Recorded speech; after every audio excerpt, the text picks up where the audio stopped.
रखा है और पाकिस्तान के एक बड़े सियासतदान फारूक कुरैशी के दामाद है। ये फरमा रहे हैं कि इन्होंने जनरल बाजवा को उस मसलक से, उस फिरके से बाहर निकालने के लिए उस वक्त क्या इकदाम किए जब अभी जनरल बाजवा चीफ बनने वाले थे, और उनके बारे में अवामी राय ये थी कि इनका तल्लक उसी ग्रोह से है जो अपने आप को अहमदी कहता है, और उसी ग्रोह से ताल्लुक की बिना पर एक पाकिस्तान के बड़े स्कॉलर, ये दोनों वीडियोस में आपको दिखाऊंगा, पाकिस्तान के बड़े मजहबी स्कॉलर अहले हदीस, मरकजी अहले हदीस जमात के सरबराह साजिद मीर, अलामा साजिद मीर ने इनके बारे में एक फतवा दिया, और उस फतवे को रद्द करवाने के लिए इन्होंने सिफारिश करवाई उसी शख्स से जिसका मैंने अपने कई प्रोग्रामों में जिक्र किया, जिसका नाम मिठू है। मिठू जो आजकल इनका कुड़म है यानी समधी है, उससे इन्होंने सिफारिश कराई जनाब सुहेल मलिक साहब। सुहेल मलिक साहब जिंदा हैं, इनका इंटरव्यू मैं आपको दिखाता हूँ। यहाँ बरतानिया में रहते हैं, हमारे कांटेक्ट में हैं, हमने उनसे सवालात भी अभी पूछने हैं एक और प्रोग्राम में। लेकिन आप ये वीडियो देखें, ये इंटरव्यू देते हुए जनरल कमर जावेद बाजवा उर्फ चीफ न्यूट्रल के बारे में क्या कह रहे हैं, और उसके बाद आपको अंदाजा होगा कि जनरल जावेद कमर बाजवा क्यों मदीना नहीं गए, मदीना शरीफ पर हाजिरी क्यों नहीं दी, जहां लोग बादशाहों के बादशाह के दरबार में कदमों में बैठकर अपने मसाइल को पेश करते हैं, अपनी झोली फैला देते हैं। इन्होंने वहां जाना क्यों मुनासिब नहीं समझा, ये आपको सुहेल मलिक साहब के इंटरव्यू में बड़े ही वाज़ेह तौर पर आ जाएगा। और मैं अपनी टीम को कहूंगा जैसे ही सुहेल मलिक साहब का इंटरव्यू चलाएं, उसके फौरन बाद अल्लामा साजिद मीर साहब जो पाकिस्तान के अहले हदीस के एक बड़े आलिम दीन है, उन्होंने जनरल कमर जावेद बाजवा के बारे में क्या कहा, जिसका जिक्र सुहेल मलिक साहब अपने इंटरव्यू में कर रहे हैं। आप वो देखें। मैं किसी को किसी फिरके का, किसी मसलक का जो है वो उनसे मुंसलिक होने का सर्टिफिकेट तो नहीं दे सकता, लेकिन ये सारी बातें आपके सामने रखना मेरा फर्ज है। मैं अल्लाह के सामने, अल्लाह के रसूल सल्लल्लाहु अलैहि वसल्लम के सामने जवाब दे हूं, जिसने मुझे जबान दी, जिसने मुझे कलम दिया, जिसने मुझे ये ताकत दी कि मैं ये सारी बातें, आज बड़े बड़े एंकर मुल्क से भागकर पता नहीं क्या क्या बेपरकी जो है उड़ा रहे हैं, लेकिन बातें वो है, खबर वो है जो मैं आपको दे रहा हूं। जनरल कमर जावेद बाजवा किस मसलक से तल्लुक रखते हैं, मदीना क्यों नहीं गए, सुहेल मलिक साहब की जुबानी सुनिए। उन्होंने कहा जी कि प्रोफेसर साजिद मीर जमीयत अहले हदीस के अमीर हैं, उन्होंने एक फतवा दिया है फेसबुक पे। उन्होंने कहा है कि ये कादियानी है, इसलिए इनको नहीं बनना चाहिए। ये चीज मुझे मेरे अजीज और मेरे दोस्त ने कहा कि ये चीज हायल है उनके चीफ ऑफ आर्मी स्टाफ बनने पे, तो आपकी मदद चाहिए। मैंने कहा मैं क्या मदद कर सकता हूँ। कहते हैं कि वो वाकई मैं आपको यकीन दिलाता हूँ कि वो एमडी नहीं है, और आप उन्हें प्रोफेसर साजिद मीर को समझाएं ये बात। तो मैंने कहा कि मैं कैसे समझाऊं, मुझे कैसे यकीन है कि ये एमडी है कि नहीं है। वो सर दोस्त कौन थे? वो उनके अजीज हैं, मुझसे ज्यादा अब उनकी रिश्तेदारी, मेरी तो रिश्तेदारी उनके समधी है। अच्छा, उनके समधी, और मेरे वो भाइयों से बढ़कर दोस्त हैं। सर उनका बस छोड़े, नाम को छोड़े, वो मेरे भाइयों से बढ़कर मेरे दोस्त हैं। लेकिन उनके समधी है, समधी तो एक ही होंगे ना जी, वो आपको पता चल जाएगा उनके समधी कौन है। तो वो जनाब उन्होंने मुझे इसरार किया, और वो उसी दिन खुद मदीना मुनव्वरा चले गए। उन्होंने मुझे मदीना से टेलीफोन किए रेगुलर के इनके लिए कुछ करें। तो मैंने फिर मुझे कहने लगे कि इस तरह है कि जनरल साहब आपको खुद फोन करते हैं। अच्छा।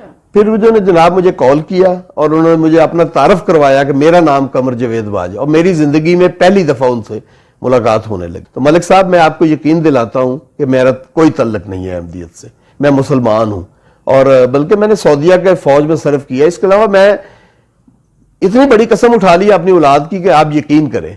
फिर उन्होंने कहा कि अगर आप ये मेरा काम कर दें, मैं सारी उम्र आपका वफादार रहूंगा। बड़े इस तरह के उन्होंने अल्फाज बोले। उसके बाद मैंने कहा ठीक है। 2-3 फोन उन्होंने मुझे किए एक रात, बाजवा साहब। उनके कहने पर जब मुझे मुतमिन हुआ कि ये वाकया ठीक कह रहे हैं बाजवा साहब, अल्लाह ताला भी इरशाद फरमाता है कि जब बंदा कसम उठाता है और अपनी औलाद की कसम खाता है तो यकीन करना चाहिए। उसके बाद मैंने फिर रात का टाइम था, मैंने प्रोफेसर साजिद मीर साहब से रब्ता किया। उन्हें मैंने कहा कि उन्होंने कहा नहीं मलिक साहब ये बंदा मरज़ई है, ये अहमदी है। अच्छा। मैंने कहा साजिद मीर साहब मेरे आपसे कम से कम कोई 40 साल के तल्लुकात हैं, आप यकीन करें। उन्होंने मुझे यकीन दहानी कराई, और मैं आपको यकीन दहानी करा रहा हूं, जिम्मेदारी ले रहा हूं कि वो अहमदी नहीं है, वो मुसलमान, अल्हम्दुलिल्लाह मुसलमान है। उन्होंने कहा कि मुझे आपसे पहले उस वक्त के सिटिंग वजीर खारजा خواجہ آصف نے فون کیا ہے، وہ بھی سیالکوٹ سے ہیں اور ساجد میر صاحب بھی سیالکوٹ کے رہنے والے ہیں۔ پھر انہوں نے کہا کہ خواجہ صاحب نون لیگ کے اس وقت فیڈرل منسٹر تھے۔ پھر انہوں نے کہا کہ دوسرا مجھے چودھری نثار وزیر داخلہ نے بھی فون کیا ہے، دو تین منسٹروں نے ساجد میر صاحب سے رابطہ کیا تاکہ انہیں کلیئر کیا جائے، لیکن ساجد میر صاحب نے ان کی بات نہیں مانی، انہوں نے اس فقیر کی بات مانی اور میرے کہنے پر انہوں نے کہا میں یقین کر لیتا ہوں جو آپ کہہ رہے ہیں، میں یقین کر لیتا ہوں۔ ایسی کیا بات تھی؟ آپ ہی کی بات پہ کیوں یقین؟ اس لیے کہ میری بات اس لیے کہ ہمارے 40 سالہ تعلقات تھے جمیعت اہل حدیث میں، علامہ احسان اللہ ظہیر شہید کی وجہ سے پروفیسر ساجد میر صاحب میرے ساتھ بڑے اچھے مراسم رکھتے ہیں، اس لیے انہوں نے میری بات پہ یقین کیا کہ یہ غلط بات نہیں کرنے والے، کیونکہ پہلے تو میں نے بھی پوری طرح یقین دہانی حاصل کر لی تھی تو میں بات کر رہا تھا نا، مجھ میں بھی اعتماد آ گیا تھا، خود اعتمادی تھی، اس لیے میں نے وہ بات کی تھی۔ اس کے بعد انہوں نے کہا ٹھیک ہے، میں نے جنرل صاحب سے کو واپس ٹیلی فون کیا اور میں نے کہا جی کہ میں نے انہیں بتا دیا ہے، لیکن جنرل صاحب نے مجھے کہا جی نہیں، اس طرح زبانی نہیں، جس طرح انہوں نے فیس بک پہ بول کے کہا ہے نا میرے بارے میں، اسی طرح وہ بول کے کلیئر کریں اس بات کو۔ میں نے پھر ساجد میر صاحب سے رابطہ کیا، ساجد میر صاحب نے کہا کہ مجھے تو یہ کرنا نہیں آتا سارا کچھ فیس بک پہ اوپر، جو میرا سیکٹری ہے لڑکا جو یہ کام کرتا ہے میں اسے بلاتا ہوں پھر کہتا ہوں کل کروں گا۔ میں نے کہا نہیں یہ بڑی ارجنٹ معاملہ ہے، اسے آج ہی کریں۔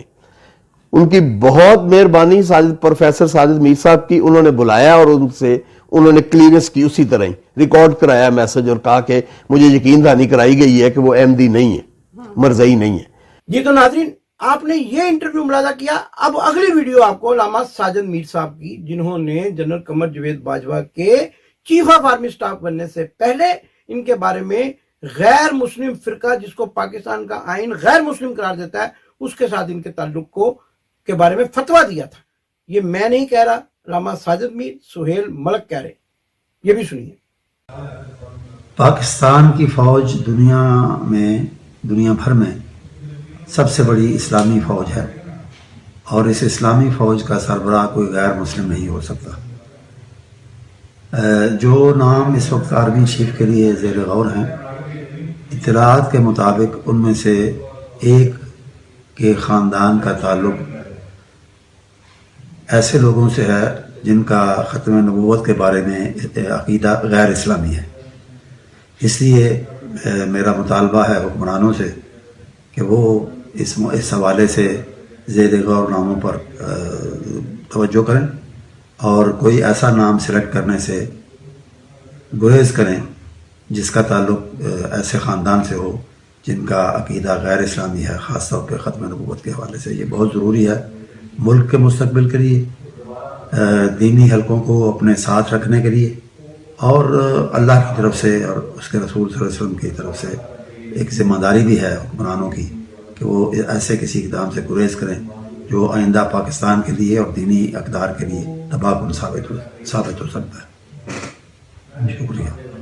جی تو ناظرین، آپ نے یہ ساری ویڈیوز دیکھی، پروگرام پورا دیکھنا ہے، لوگوں تک شیئر کرنا ہے، لوگوں کو بتانا ہے کہ مدینہ شریف پر حاضری نہ دینے کی اصل وجہ کیا ہے، سرکار کے قدموں میں صلی اللہ علیہ وسلم بیٹھنے کی نہ بیٹھنے کی اصل وجہ کیا ہے، یہ ساری باتیں، اور اس کے بعد جب یہ ساری باتیں سارے نقطے میں نے آپ کے سامنے رکھے ہیں، کہانی میں نے آپ کو سنائی ہے، نقطے آپ کے سامنے بیان کیے ہیں، جوڑ دیجئے، جو میں کہا کرتا ہوں نقطوں کو آپس میں جوڑیے، تصویر آپ کے سامنے واضح ہو جائے گی، کون کیا ہے، کس کا کس مسلک اور فرقے سے تعلق ہے، یہ سارا کچھ میں نے آپ کے سامنے ان تمام جو ہے انٹرویوز کی بنیاد پر جو آج سے پہلے چل چکے ہیں وہ میں نے آپ کے سامنے رکھا ہے۔